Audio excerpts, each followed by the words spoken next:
A state social worker who was fired after the death of an 8-year-old girl is telling her side of the story tonight. Police say the child's stepmother beat her to death with a wooden rolling pin at their Gwinnett County home. A few weeks later, DFCS fired a caseworker and her supervisor, saying they botched an earlier investigation of the family. Well, Fox 5 I-Team reporter Johnny Edwards broke the story of the firings, and after that story aired, one of those workers reached out saying she wants to clear her name. John? That's right, Russ. It's one thing to be held accountable for something you did. It's another thing to lose your career and reputation over something you didn't do. That's what Alexandria Armah, a former DFCS supervisor, says happened to her. This is her version of events, which DFCS says it's now looking into. Are you a scapegoat? I definitely feel as though I am. A former child welfare worker accused of mishandling a child abuse case that turned deadly. Now defending her name. Literally, I feel like my name was tarnished. Over a case that had warning signs all over it. Next case, State versus Clear Mendez Barros. This defendant told school staff that the victim child, who was 7 at the time, had demons in her because she was born out of wedlock. 2.5 months later, the child brutally killed inside her home, allegedly by her stepmother. 8-year-old Syra Barros, seen here in her funeral announcement. The co-defendant, the wife, struck the child 10 to 20 times on the back of the head, neck, and arms with a wooden rolling pin. 2 state workers lost their jobs over it.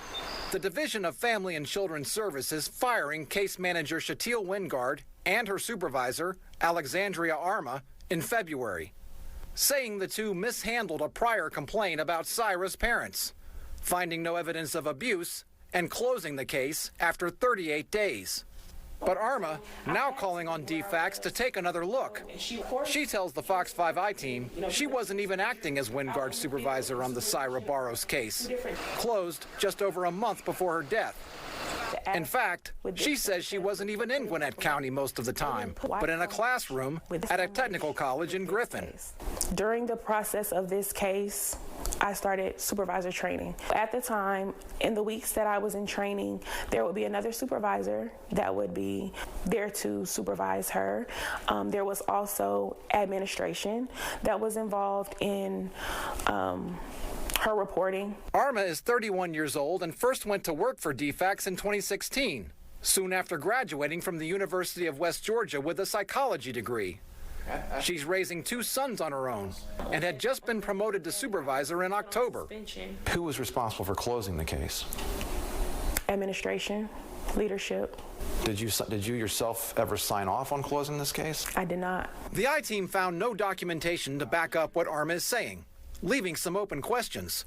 In the heavily redacted documents DFCS provided under an open records request, we can't tell who acted as supervisor or who signed off on closing the case. We checked with DFCS, a spokeswoman providing a written statement. We take this matter very seriously and are reviewing it. Since the firings, more details have emerged about that prior November 14th complaint to DFCS. It turns out the complaint came from Syra's school, and it was reportedly far more explicit than the account previously provided to the Fox 5 I-Team by the state, raising more questions about why the case was closed. The victim child had gone to school with visible injuries on her head and other body parts on numerous occasions.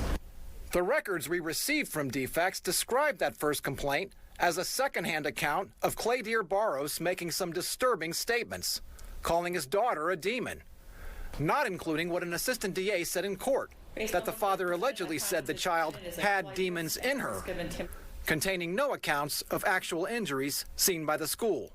One incident, she had been pushed by her stepmother, the co-defendant, and she fell down the stairs.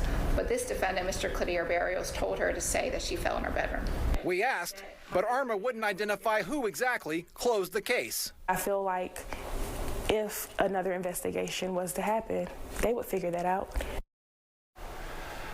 Now, Armah is getting her wish about DFCS taking a second look. Keep in mind, though, DFCS records show that she and Wingard were terminated not just over the Barros case, but also over a pattern of other subpar work, with at least 3 other cases having to be reopened. We reached out to the fired case manager again for this story, but still no response. And the school system had no comment on the open investigation other than to say that their personnel followed mandatory reporting requirements. Russ, Courtney? Well, this certainly seems like it's a larger problem, and we know they've got, a very stressful job with a lot of turnover. Did Ms. Armah tell you anything about the quantity, the caseloads that they have to deal with? She did talk about that. She said that some case managers have had as many as 45 cases on their plate at one time, which, if true, that would be more than double what the maximum caseload should be. And she said it's very difficult to give individual cases the attention they need with that kind of a workload. Yeah, well, each one of those cases is so important, especially when it comes to making sure the safety and well-being of children. Absolutely, absolutely. We're really eager to see how DFCS handles this and how this shakes out. Hopefully we'll hear back the next few weeks. Yeah. All right. Johnny, thanks. Thank you.